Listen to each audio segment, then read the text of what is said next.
If you were able to walk into a room, confident that you would be well received, seen, heard, and appreciated by others, and all it took was a few changes in how you navigate your everyday relationships, would you be willing to make those changes? It is possible to be both fully authentic and to experience the best relationships of your life. Now, here is the host of Navigating Complicated Relationships with behavior expert Michaela Gaffen. Hello and welcome to Navigating Complicated Relationships. Today we're talking about dyslexia, which I'm sure you've heard of, people generally have, and dyscalculia. That might be new to you. And if it is, please do stay tuned because this is something that's very interesting to know, and I'm sure you know somebody with it. So I'm Michaela Gaffen. I'm a board-certified behavior analyst. I also have dyscalculia. So I'm going to be bringing my stories into this to illustrate for you what this looks like. I'm not a doctor. I don't play one on TV. I am not diagnosing anybody with this information. I'm giving you an idea of what you're looking at when you meet somebody who has dyslexia or dyscalculia. It's particularly important when they're kids, right? So the question to ask yourself is, does your child try all sorts of behavior tricks to avoid reading or maybe working with numbers? Right around the time when other kids are getting into it and getting on with it, are yours trying to avoid those subjects? Are they, are they sort of avoiding tests? Like, yes, you want to avoid tests, but do they get stomachache? Do they get all kinds of big issues that mean they can't even go to school today? We're going to look at some behaviors for you to notice and pay attention to. Dyslexia and dyscalculia are both considered to be learning disabilities or disorders. However you like to put it, it comes under the big umbrella of neurodivergence, right? The brain isn't quite wired the same as Joe Average, whoever Joe Average is. I haven't met Joe Average yet. Both of these conditions require specific teaching skills for your child to succeed. The regular classroom stuff isn't going to work.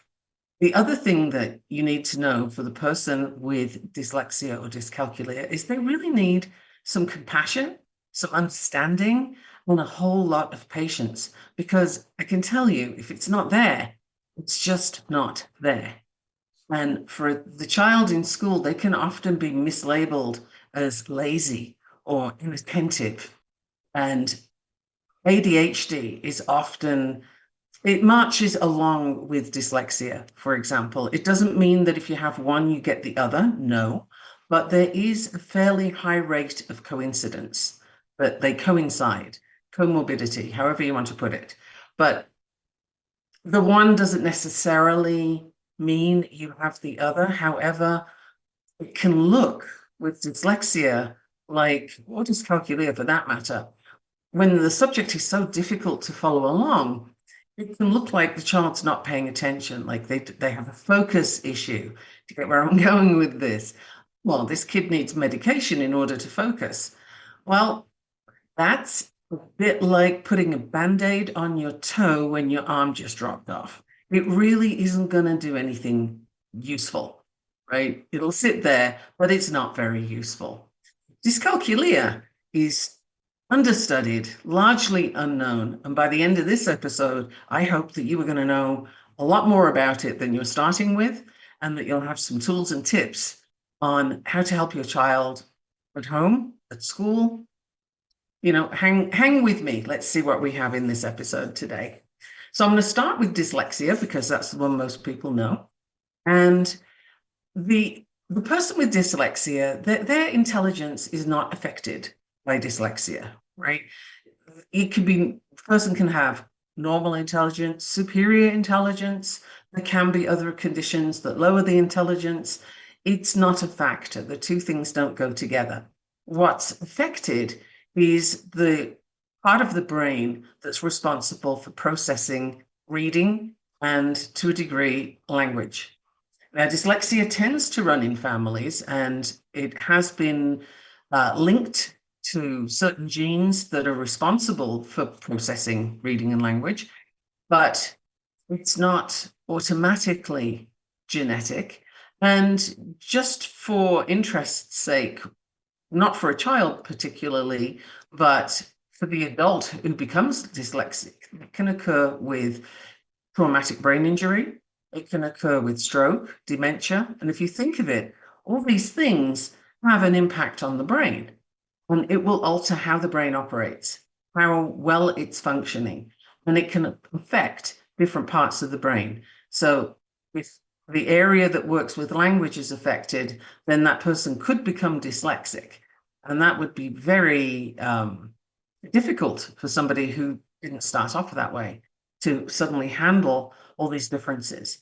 Now, the problem with dyslexia is that the child can develop a low self-esteem.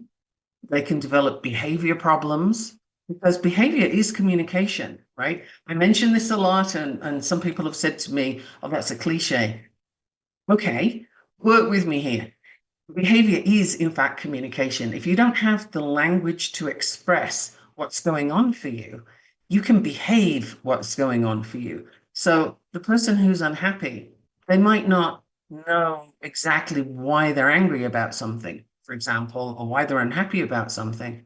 But they can certainly show you by, stubbing their toe, kicking the door, or yelling, or, some other behavior. It will show itself, even if they don't have the words to cover exactly what's happening.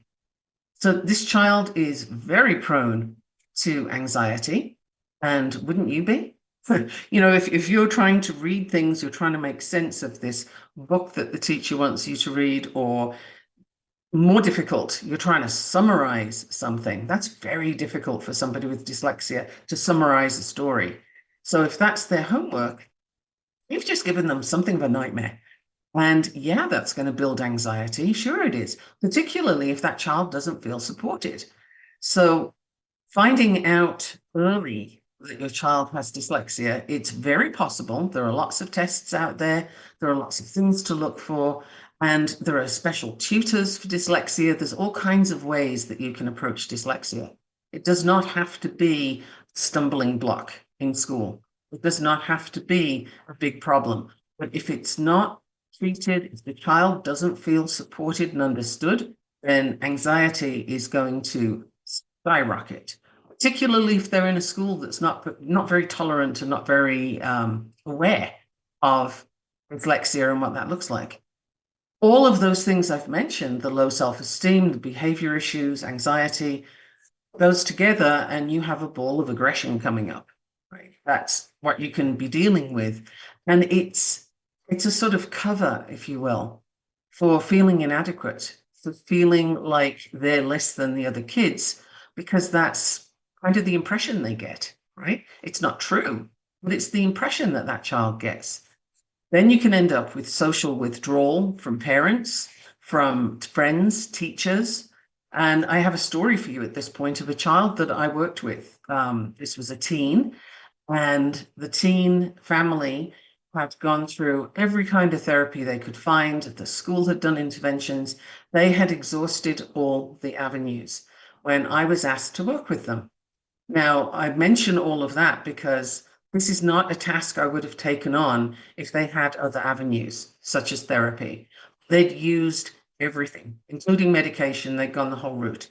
This child had been diagnosed with autism, dyslexia, and extremely high anxiety, and was having terrible problems in school, but had also started cutting. Now, cutting is a coping mechanism for levels of pain and anxiety that I can't describe to you. But just think, if the pain of cutting yourself is a response to, a cure for, if you will, that level of pain and anxiety, then you have somebody who's really dealing with a lot.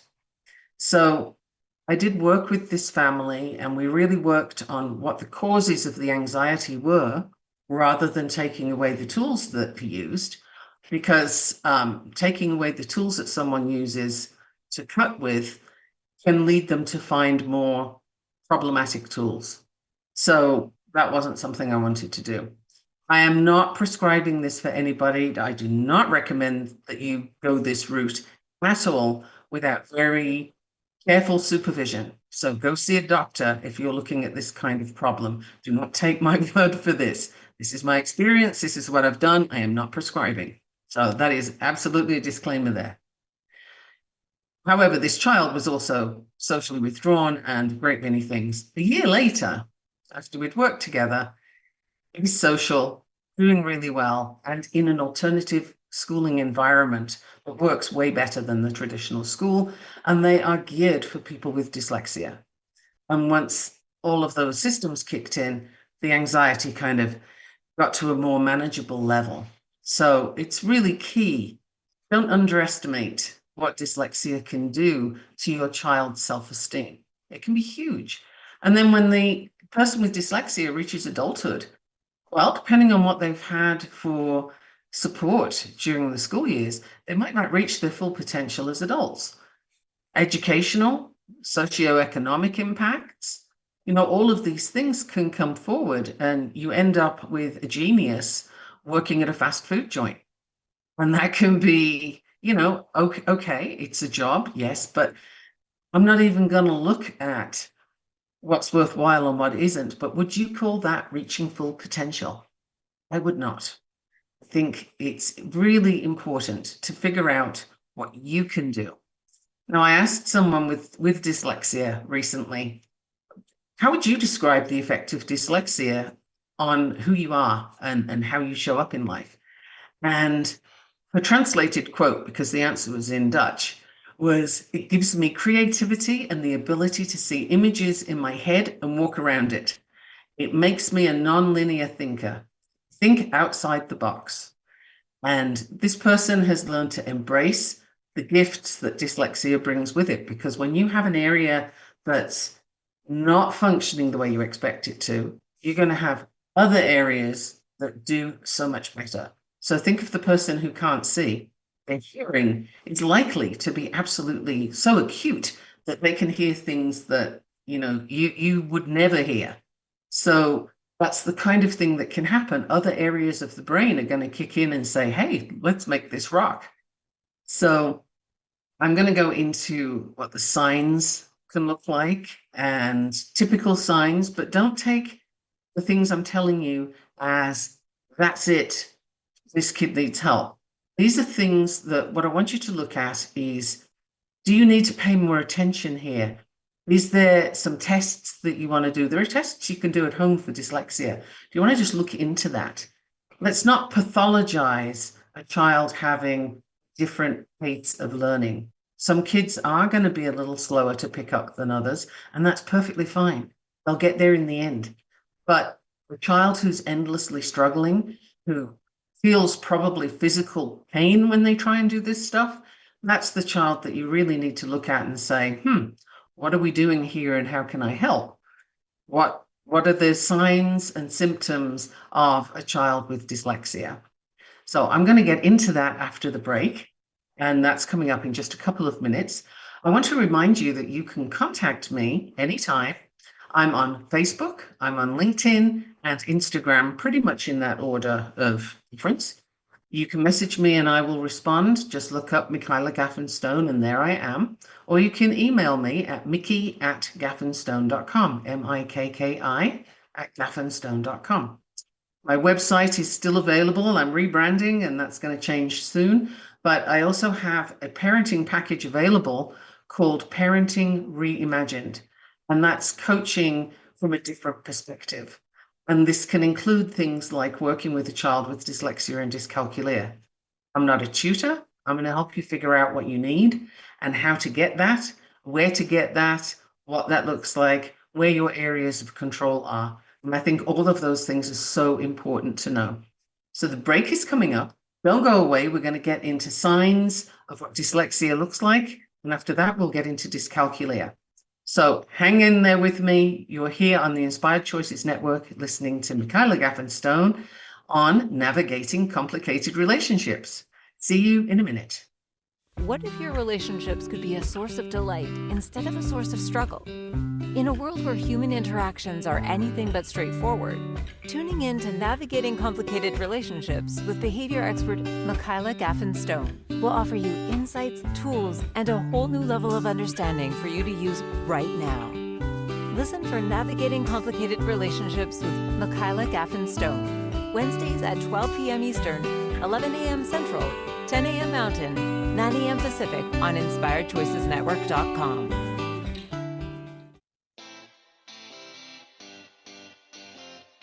Are you a subject matter expert? Are you here to share your expertise with an audience waiting to hear from you in only the way you can deliver? Are you ready to have your voice amplified across the airwaves? Inspired Choices Network has a global radio platform streaming to millions of people across the world. Professionally produced and supported by an accomplished team every step of the way, you can broadcast from anywhere in the world, knowing your voice matters, and we ensure it is delivered with ease and efficiency. Eager to hear your message, the world awaits. Contact us today to become an Inspired Choices Network radio host. Email become a host at inspiredchoicesnetwork.com. This is Navigating Complicated Relationships with Michaela Gaffen. To participate in the program, join the live studio audience in our chat room at inspiredchoicesnetwork.com. You can also send an email to mickey@gaffenstone.com. Now back to the program. Welcome back. I'm so glad you're still here, and I really hope that by now, if you've been listening to me, you're used to knowing that you need a notepad, a pen or a pencil or a computer, something to take notes on, unless of course you're driving, in which case, please don't try and do all of that at once. I'm going to go now into some of the signs that you can look for dyslexia before we leap into the subject of dyscalculia, which is near and dear to my heart as I have dyscalculia. Now, dyslexia and dyscalculia are learning disabilities, and they require different teaching strategies from the norm in school, a different approach. And I would love for teachers to be taught that there are many ways to teach one thing and how they can incorporate that into the classroom. Because there's going to be kids with dyslexia in a big classroom. That's really likely to happen. So let's dive into some of the signs. Early signs of dyslexia can be a child who's late to talk. Okay, that can also occur in autism. It can occur in a few other things. So bear in mind, these signs can be signs of other things too. Just pay attention to them because it could be a sign of an issue. It's up to you to figure out which one it is so that you can, follow that track. Learning new words slowly. Try swearing and see how fast they learn. That tends to be really quick. Problems forming words correctly. They might reverse the sounds in words or confuse words that sound alike. Problems remembering or naming letters, numbers, but we're going to get more into that later. And colors. I knew one child who everything he looked at was yellow. It was all yellow. Now, we were never sure, was he just like not wanting to do the activity, or was this actually he didn't know, so everything was yellow? This is the kind of thing where you can look at that and say, how long is this child keeping this behavior up? Do they ever progress from that? If they don't, you might want to investigate what that means. Learning nursery rhymes or playing rhyming games can be very difficult for this child because it just doesn't follow a pattern that they recognize. So remember, though, that when one part of the brain is less functional, another part will step up. So is this child particularly creative? That's very likely to show up. And for the school-age child, they're likely to read below the expected age, right? Processing time for information is going to be a factor. Now, the teen that I mentioned earlier on had processing time requirements. Now, what I mean by that is I tell you something, you're going to make a note. I tell you something and you're going to respond. But if somebody needs some processing time, that's not going to work that way. You need to give them some seconds or maybe a minute to respond. And it might not sound like much, but it's not what we're used to. Even a 6-second pause can feel like an eternity. And if you've got somebody around you who doesn't like silence, then it's very difficult for the person with dyslexia to get the processing time that they need, and that's going to be stressful. Now, there can also be signs of difficulty in finding the right word or forming answers to questions. Now, everybody has difficulty finding the right word at some time. So again, please don't pathologize something that's not a big deal. But if this is a common event, if this happens all the time, or they consistently use the words incorrectly, it's something to look at. Then another thing that can show up is problem with recall of sequences. So if you're building sentences, if you're at that stage, that can be difficult for them to know, because it just doesn't, if you're looking at a sentence, it can look right. But if you have dyslexia, there is no looking right. It just, it's just there. So the person with dyslexia might not see, if they're reading, or hear, if you're talking to them, the similarities and differences in letters and words. Now that's like PMB, or, there's all kinds of tests for this, and you can look online to see specifically the differences in letters and words and follow through with that for yourself. And if you are going to test your child, it'd be kind of fun to test yourself too, if you can find one for older people, just to see, not if you have dyslexia so much, but how many answers do you get incorrectly, even though you don't have dyslexia? Right? Again, I want to really tread that line of let's not pathologize where it doesn't need to be. Right? It doesn't need to be a problem if it's not a problem. Sounding out the pronunciation of a new word can be very challenging for somebody with dyslexia, and obviously difficulty in spelling. That can be quite the nightmare. And they take a very long time to read or write something. So, homework is going to take extra long if they have to write. This may be different using a computer, but it very much depends on, there are different colored screens you can use to help with that. But there are ways to speed that up, but typically avoiding reading tests because it takes forever can be a feature. Teens and adults, the way that this can show up is difficulty in reading, including reading out loud. Reading is a slow, labor-intensive process that nobody particularly enjoys. Spelling remains a problem. Avoiding reading is a sign. It's not the sign, and it doesn't automatically mean dyslexia, but it's a sign. It's something to look at. And mispronouncing words and names. Now, my stepdad was famous for this, and he did have dyslexia, but he would refer to prostate as prostrate, for example. How many people do that? Many. And he could never remember people's names. So everybody, male or female, were called Lovey. Hello, Lovey. How you doing, Lovey? This was his way of getting around the dyslexia. And if he needed something reading, he would hand it to my mom and just say, here, read that, tell me what it says. And that was his way of dealing with it. Summarizing a story, as I mentioned earlier, can be a big problem. It's hard to get all the pieces in there. Learning new languages can be really hard. Well, you can imagine that, right? You've got the different grammar rules, you've got sometimes different alphabets, like just new languages would be very difficult. And those wonderful math word problems where Josie goes to the store and buys 50 oranges and 10 bananas and, yada, yada. The math word problems. I've never really understood why they do those, but I do have dyscalculia. This can also be a problem for somebody with dyslexia. So there are similarities and some significant differences between having dyslexia and what ADHD looks like. Now, I read up on dyslexia before coming to do this show today, and I read some sources that said dyslexia can lead to ADHD, and I saw many more sources that said, no, it doesn't. So I'm going to say that there is a correlation, not a causation, meaning they are side by side sometimes, but the one doesn't cause the other.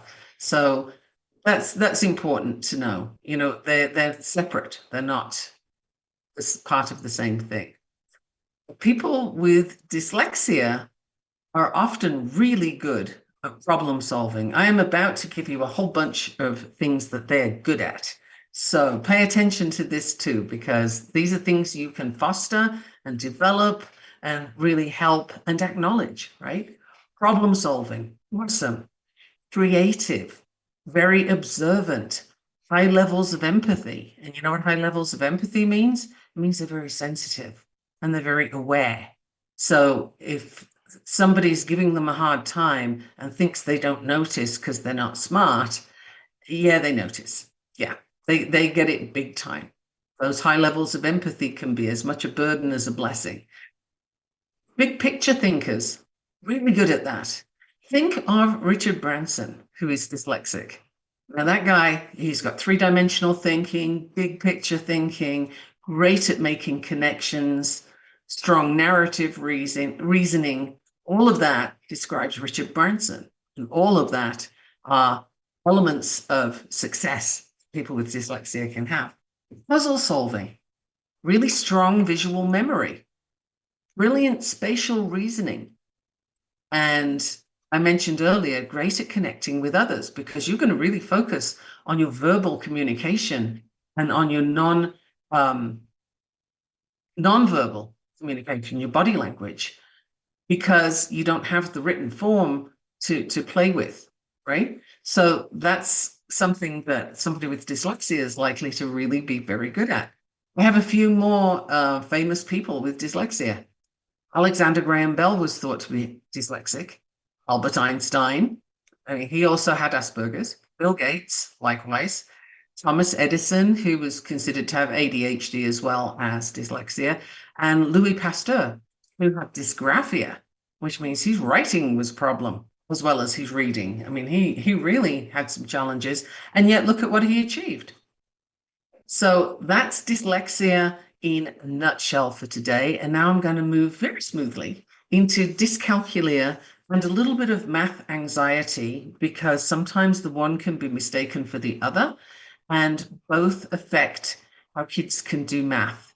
So I'm going to start with that, and I hope you keep making notes. Note any questions, because I'd love for you to ask them of me at some point. So let's go into math anxiety, because that's fairly brief. Math anxiety is an intense feeling, a lot of worry, and it's worry about the process. The child's questioning their abilities, even though they can do it.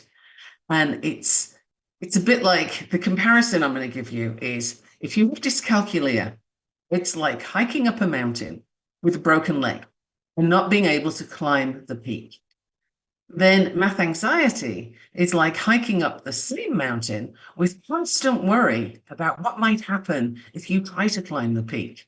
Both of them can stop you from getting to that peak, but it's a very different process. The one is a learning disability that requires help. The other one is an anxiety issue that requires a very different type of help and a very specific anxiety approach, right? To reduce the anxiety about the math, find out where that came from and how can it be reduced. Sometimes that's environmental. So math anxiety, it can lead to, avoiding class when there's tests coming up. But for somebody with dyscalculia, they'll avoid the class, especially when tests are coming up, but not only when, right? There is a subtle difference there sometimes for somebody with math anxiety, which is it's worry. It's a lot of worry about the process. And someone with dyscalculia who just can't do it. And it doesn't matter how many times you yell at them. It doesn't matter how many times you tell them that they just have to do this. It's really easy. I would argue that if you don't have that part of your brain wired for this, then it is not easy. It's not even possible. If you're caught early enough with dyscalculia, there are ways to help somebody with that, but it's generally diagnosed between the age of 6 and 9 these days. Back when I was at school, it wasn't diagnosed. You were just lazy or stupid or both. So, if your child's having difficulty with numbers, let's have a look after the break and see what exactly that could look like. Don't go away. You're listening to Michaela Gaffen Stone on the Inspired Choices Network, and this is Navigating Very Difficult Conversations and Relationships. What if your relationships could be a source of delight instead of a source of struggle? In a world where human interactions are anything but straightforward, tuning in to Navigating Complicated Relationships with behavior expert Michaela Gaffen will offer you insights, tools, and a whole new level of understanding for you to use right now. Listen for Navigating Complicated Relationships with Michaela Gaffen Wednesdays at 12 p.m. Eastern, 11 a.m. Central, 10 a.m. Mountain, 9 a.m. Pacific on InspiredChoicesNetwork.com.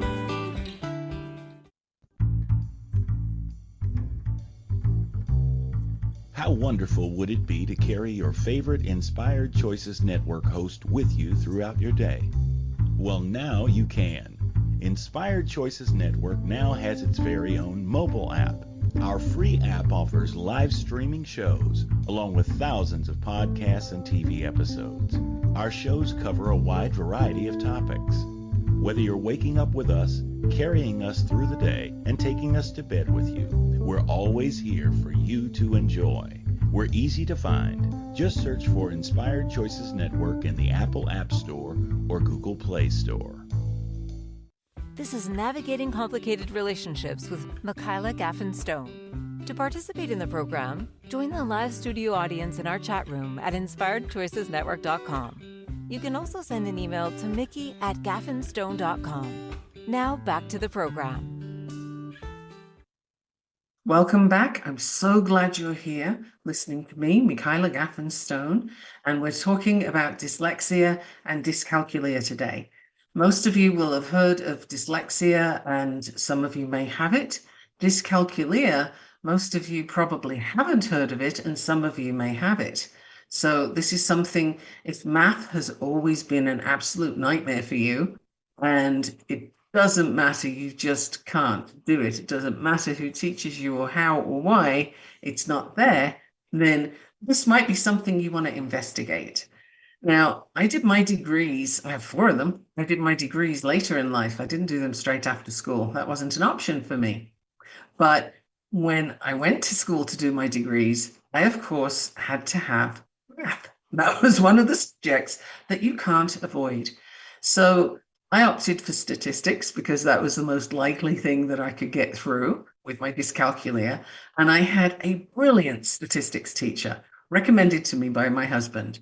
Now, the stats teacher, wonderful man, so patient, and just explained to him what my problem was, and he really did his best. And my husband, who is also brilliant at math, the stuff in his head that I have no idea how he figures that out. But the two of them worked tirelessly to get me into a place where I could do the final exam for math. And they prepped me right up to the last moment. I ran in there and did the test and I got it. But if you'd asked me half an hour later, I couldn't have done it again. I could just hang on to the formulas long enough to get through. And only with the help of 2 brilliant people could I do that. So it really is a mountain to try and climb with a broken leg. Yeah, it feels that way. It really does. Now, the comparison of dyscalculia and math anxiety, I think, is significant to do. And, you know, the parent who's trying to learn new math probably experiences math anxiety, even though they don't have a problem with math, right? So you can understand that feeling of nervousness about the subject. You just don't feel secure in it, even if you're good at it. But dyscalculia is a whole other ballgame, and it's not just dyslexia with numbers. I used to call it that so that people would get some idea of what I was saying, but it's much more than that, because not only is it hard to do math, it's hard to do associated tasks. I was saying before the show started that if you took me to the end of the street and turned me around 3 times, I'm going to be completely lost. And it sounds funny, but it's actually true. And there's a story to illustrate this so beautifully. I was living in Belgium. My kids were little, and I'd gone to visit a friend, and I'd followed her, my car behind her car, all the way to where she lived. So that was fine. And this is before GPS, okay? And don't give me a map. Reading maps is not my forte either. It was before GPS. So we got there, We had a good time. And then she said, okay, bye, see you again. And I realized, oh, I have to get home. Oh no. And I got in the car. I was so nervous. I had no idea where I was going. I had no sense of direction, no clue. This 6-year-old voice behind me said, don't worry, Mum, I know how to get us home. And I thought, well, I have no clue, so I'm going to follow what he says. And this 6-year-old directed me from one part of Belgium to another. And not only did he get us home, but he got us home faster than the way I was trying to find. So my reliance on him was 100%, though. I had no clue where I was. And that's the sort of lost part of having this dyscalculia. I almost said dyslexia. Literally, it's like being put on a new planet. You have no idea. So I'm used to being lost, which means if I'm driving, I'm going to have a full gas tank because I never know where I'm going to end up. Now, GPS has made that much less of a problem. But if the GPS goes down, it's an issue. And there was one time when we were living in Maine and I was trying to come back from university and there was a train track I had to cross. The train had broken down on the train track. Oh man, the GPS wanted me to go that way. So I kept trying to get far enough away so it would give me a new route and it wouldn't do it. I had to phone my husband and have him talk me through how to get to a different route. And he was asking me really difficult questions like, where are you? I don't know. What are you looking at? Buildings. It took a while. I don't need to go into the whole detail, but it's kind of legendary. And he was so patient. He was so good. So doing poorly on math tests, doing poorly on math tests, those kind of things can really be feature. And it sounds funny and it kind of is, but it kind of isn't. The person with dyscalculia is going to spend a very long time on their math homework. And you think, well, you spent 3 hours on that. That's got to be good. It's probably really not. Because it's like me saying to you, if you're not a Mandarin speaker and you haven't learned to read and write Mandarin, it's like me giving you a sheet of homework and saying, here, write me a story in Mandarin, right? How well's that going to go? It's not going to look like anything that somebody who reads Mandarin would be able to read because you don't get it, right? That's how dyscalculia works for math. And anxiety, yeah, absolutely. There's anxiety there as well. It's just that it's as well, right? It's not only. So difficulty in understanding numbers. I think we've thrashed that one out, but there's also difficulty in understanding numbers as quantities, recognizing the magnitude of less and more. And this will particularly show up when a child is young. Trouble handling money and finances. I'm not even going to get into that. Let's just say it's not my skill set. And I wouldn't make a particularly good accountant at all. And I don't know that you'd find anybody with dyscalculia as an accountant, right? Now, the funny part is graphs and charts are difficult for people with dyscalculia. And I'm a board certified behavior analyst, which means all our information is in graphs and charts. That takes me a lot of work. But when I've done enough repetition, it's fine, I can do it. But it wasn't the easy no-brainer that everybody assumed it would be. And a big feature that you can notice for kids is delay in learning to count and counting on their fingers and counting on fingers way past the age where you would expect it. Now, this is crucial because if you don't get extra work with this child at this point where they're still counting on their fingers, they're going to miss a lot of foundational math. And if you don't have the concepts, if you don't have the math understanding at that very basic level, then the rest doesn't make sense. You can't build on it. So when you hit high school and you've got things like algebra, I don't know if they still do it, but good Lord, why did anybody invent that thing? Algebra and all those other math types that my brain's refusing to acknowledge right now, those you have nothing to work from. For those, there's no foundation if you're still counting on your fingers. You can't do algebra on your fingers. Trust me, I've tried. It doesn't work. So this is a sign, if your kid's still doing this, this is a sign that you may want to have a look into whether or not they have dyscalculia. Losing track when counting. Now, could that be ADHD? It could, but it could also be dyscalculia. If you've got these other signs going on, then, I invite you to really have a look at that and see how many features of the things I've said so far are going to show up. How many things there are present that's not really ADHD, but it is dyscalculia. Look for those. Now, I have a list of things that people with dyscalculia are good at, and you'll notice that many of these overlap with dyslexia. And the reason for that is, as I mentioned earlier, when one part of your brain just isn't doing the thing that people expect it to, that you expect it to, other parts will pick up and overcompensate, if you will. I don't know if overcompensate's the best word, but it will certainly show up strongly. So for people with dyscalculia, very good at innovative problem solving, troubleshooting, creative, again, just like somebody with dyslexia is, intuitive, and that would be me. If you've heard my human design episodes, then a lot of intuitive interpretation comes in with human design. And I do that. I don't think about it. It's not an effort. It's just there. It's what I do. Lateral thinking. People who know me kind of know me for my lateral thinking. I'm definitely not a linear, straightforward thinker. People with dyscalculia can be stronger in art, music, which is interesting because music does tend to ally with math. But this might be somebody who is self-taught. Maybe they read music, but maybe they don't. Maybe they can play their instruments even without that. Design, fashion designers and so on. Now, this is interesting. I found that architecture and engineering also came up as things that people with dyscalculia can be really good at. Now, I don't know about you, but I always thought there was a lot of math in those. So I'm kind of curious about how that works. And I don't have an answer for you on that. So if that's a question for you as well, let me know and maybe I can investigate that.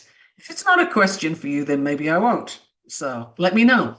I like to be guided by what people are interested in so that these podcast episodes can be relevant. So help me make it relevant by letting me know what you're interested in. That would be really useful. The person with dyscalculia is also really good at seeing the big picture and strategic thinking, and definitely a holistic approach. Now, I don't know, but if you've been following my podcast so far and you've heard that I bring human design and behavior change science together and use them as a continuum, then I would call that a holistic approach. And there's a lot of strategic thinking there because human design, when you're looking, and I'll go into this a little bit more after the break, but when you're using human design and you're looking at where your strengths are, and how to maximize them and so on, you can cut a lot of time out of the coaching journey. For example, if you're here and you want to get, you're at point A, but you'd like to get to F, well, you can spend an awful lot of time on ABC while you figure out what that looks like. With human design, that's figured out really quickly, and you can get onto the rest of the journey, bringing in behavior change science to tweak what you're doing that you don't want to keep doing. So that's how I use it. And that's definitely a bigger picture. It's strategic thinking and it's a holistic approach. So then somebody with dyscalculia is going to need a lot of support. They're going to need understanding and they're going to need to not hear how stupid they are. Because I assure you, if you keep being laughed at every time you make a colossal mess up with your math, it makes you want to not do it. And it makes you find ways to avoid doing one thing. So that keeps a person limited. I think you can see that it would, right? So we have yet another break coming up. Holy smokes, I don't know where the time is going. And I'd like you to stay with me If you have any questions, jump into chat and ask them or message them to me. I'm very responsive to that. And I will see you in just a minute for a sort of wrap up of dyslexia and dyscalculia. What if your relationships could be a source of delight instead of a source of struggle? In a world where human interactions are anything but straightforward, tuning in to Navigating Complicated Relationships with behavior expert Michaela Gaffen will offer you insights, tools, and a whole new level of understanding for you to use right now. Listen for Navigating Complicated Relationships with Michaela Gaffen Wednesdays at 12 p.m. Eastern, 11 a.m. Central, 10 a.m. Mountain, 9 a.m. Pacific on InspiredChoicesNetwork.com. This is Navigating Complicated Relationships with Michaela Gaffen. To participate in the program, join the live studio audience in our chat room at InspiredChoicesNetwork.com. You can also send an email to mickey@gaffenstone.com. Now back to the program. Welcome back, everyone. I hope you've been making notes. If you haven't, you can always check out this podcast again on Inspired Choices Network. We're on over 450 platforms. You can listen on Audible, Spotify, iHeartRadio. There are so many ways to get this episode and others. And there are other hosts on the network who are absolutely awesome. So I invite you to check out the whole thing and see what subjects you're interested in. There are podcasts for days. You can listen to us while you're driving and all sorts. Don't watch anything while you're driving, though. Just the road. So, dyscalculia, what to do? The main thing is between the ages of 6 and 9 seem to be where it's most easy to diagnose. That hopefully will improve and become an earlier thing. But it's still fairly new to diagnose dyscalculia. And I did write out some famous people with dyscalculia, but there are very few. Now, why? Well, it's not because there are few people with dyscalculia, it's because they don't know. It's only been recently put into sort of law that this is something you can be diagnosed with. So the ones I have are Cher, Robbie Williams, Mick Hucknall, all of whom are singers, and then Mary Tyler Moore as an actress. So that's it. That's all I have. So if you've got a child with dyscalculia and they want somebody who's inspiring to look at, you're going to have to dig to find out who that might be, because there's just not that many people known. Dyslexia, there's a great deal, but for dyscalculia, you feel a little bit left out, honestly, because nobody's talking about that. Everybody's very much focused on dyslexia. So if you have a child with either of these conditions, there's so many things you can do. I do recommend coaching, because this is going to help you figure out what behaviors you can encourage, which ones are showing you that there's a problem, and how to address that problem, what resources to bring in, where the resources might be found. And that can be such a huge help. The more resources you get earlier on, the better it is. And wherever you are in the world, we can find something that's going to help. Now, human design can be very useful. Does human design show that you have dyslexia or dyscalculia? No, it doesn't. But what it does show is where your strengths are and where your talents are. So the human design body graph tends to show 2 or 3 themes. Now, this is something that you won't find it written in a book. It's something that I have found as I'm working with people with human design. There will be a theme of storytelling, for example, and that same person may have a theme of values being a priority. Now, how does that work together? Well, you can interweave values into storytelling, but what do you want to do with that? What does the child want to do with that? Would they like to be a public speaker? Would they, if they're not having trouble getting their words in the right way around? Not everybody with dyslexia shows up the same way. And I think that's really important to note as well. So if you have somebody that's great at speaking, but not all that for the reading and writing or the reading, then there's an avenue and you can explore that for your child. Can they do their exams orally, for example, if they have dyslexia? There's software that you can have, voice to text. So the child can speak and then it gets put into text, or text to voice where it's read to you. That can be a great way of helping the child get the information. Now, this is not instead of reading and writing per se. It is as well as, particularly when the workload is increasing and the child's got so much to work through. Like, do you really want to make them sit there and pull teeth? Do you really want the child to sit there and feel miserable? Because I can guarantee you that's exactly how they're going to feel. It's so stressful, and you become so tight inside when you have to do this subject that you simply don't have access to. When you look around, nobody's understanding that. They just look at you like, what's wrong with you? You can do all the other things. I mean, I've mentioned to you before, I have 4 degrees and I got them faster than you might think because I'm not stupid, but I can't do math. The two things, or I should say, and I can't do math. Those two things, the one doesn't mean you can't do the other. But with dyslexia, you might need some different accommodations where some of the stuff that you're working through is read to you. And there is the software for that. So have a look. If you think your child's having struggles in any of these areas, have a look for resources and see what's out there. Find a coach, such as me, who has a background in behavioral science and understands the difficulties that that child's facing. Work with the human design so that you can see where their strengths are and play to those and really encourage the building of those strengths. Richard Branson has dyslexia and it has not slowed him down. He left school early. School didn't do it for him. And you'll find that happens a lot for adults, young adults, teens with dyslexia or dyscalculia. School's a nightmare. It's not fun. There's no good stories about it. It's a case of they're trying to squish you into a box that you just don't fit in because you're neurodiverse. And neurodiversity covers a bunch of things. But when you come under that umbrella, you don't fit in that wretched box of here's your average kid.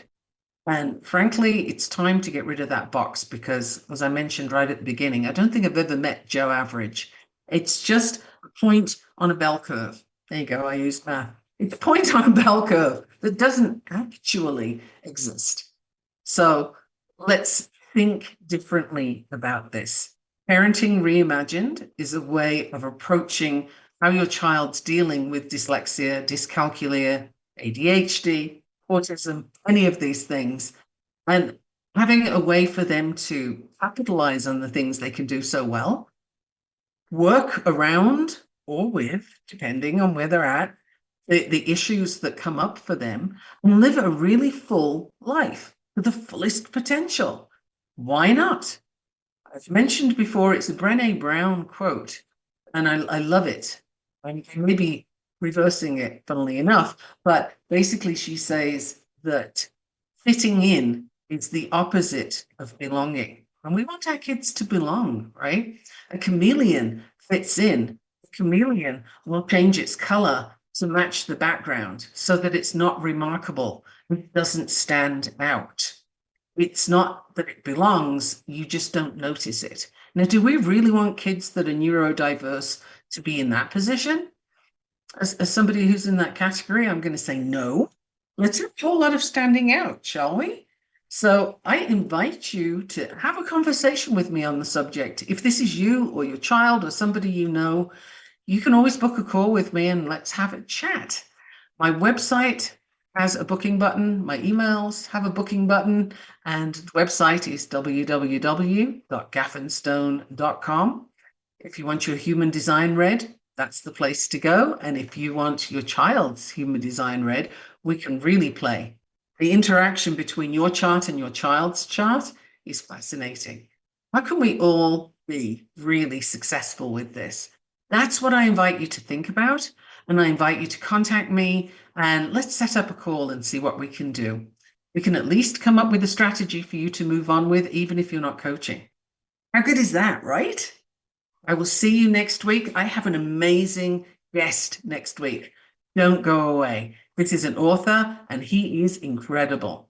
So I will see you on the other side with my author friend, and I'll be posting about that soon. Thank you for listening to the Navigating Complicated Relationships show. Michaela returns Wednesdays at 12 p.m. Eastern, 11 a.m. Central, 10 a.m. Mountain, 9 a.m. Pacific on InspiredChoicesNetwork.com. Until then, remember every relationship is a journey, and with the right tools, you can create stronger, more fulfilling connections.